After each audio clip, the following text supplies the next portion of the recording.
7वां प्रभु सम्मेलन है, सहारनपुर से शुरू हुए हैं और 18वां सम्मेलन खत्म हो गए तब हमारे मंडल स्तरीय सम्मेलन खत्म होंगे। और ये सम्मेलन का उद्देश्य ये है कि आज बहुजन समाज के अस्तित्व पे खतरा बन गया है। चारों तरफ से संविधान में जो प्रदत्त अधिकार उनको मिले हैं उन अधिकारों को खत्म किया जा रहा है, चाहे वो आरक्षण हो, चाहे शिक्षा हो, चाहे नौकरियां हो, चाहे और जमीनें मिली हों, चाहे और अधिकार हो, उन सब अधिकारों पर डाका पड़ रहा है।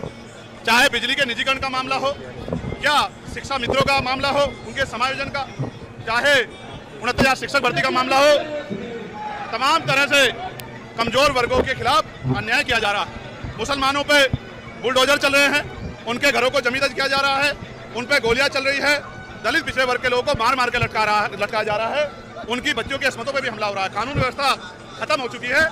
ऐसे में अस्तित्व बचाओ, समाज में भाईचारा बनाओ, कमजोर वर्गों को जोड़ो और जोड़ के प्रभु जन सम्मेलन के जरिए भविष्य की तैयारी करो।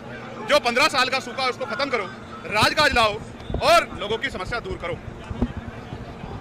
जातिगत जनगणना होनी चाहिए, उसके साथ साथ उसके आर्थिक आंकड़े भी जारी होने चाहिए। सिर्फ गणना ही नहीं, किसके पास जमीन है, किसके पास रोजगार है, किसके पास इंडस्ट्री है, किसके पास पैसा है, किसके पास हेलीकॉप्टर है, किसके पास जहाज है, किसके पास 4 पहिया गाड़ी है, किसके पास 2 पहिया गाड़ी है, किस पे पक्का मकान है, किस पे दुकान है और कौन गरीबी में मर रहा है, ये सारी जानकारी सार्वजनिक होनी चाहिए। पंचायत चुनाव बहुत मजबूती से आजाद समाज पार्टी काशीराम और भीम आर्मी लड़ेगी। उसके लिए वो संघर्ष कर रही है, गांव-गांव प्रचार कर रही है, बूथ कमेटियां बना रही है, सेक्टर कमेटियां बना रही है, ग्राम पंचायत समितियां बना रही है, भाईचारा को 12 जातियों को जोड़ के भाईचारा कमेटी बना रही है, तमाम तरह से उनके मुद्दों के लिए संघर्ष कर रही है।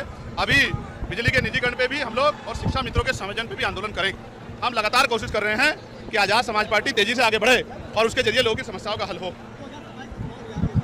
2027 के चुनाव से पहले जो गुंडा राज उत्तर प्रदेश में चल रहा है उसको खत्म करना होगा।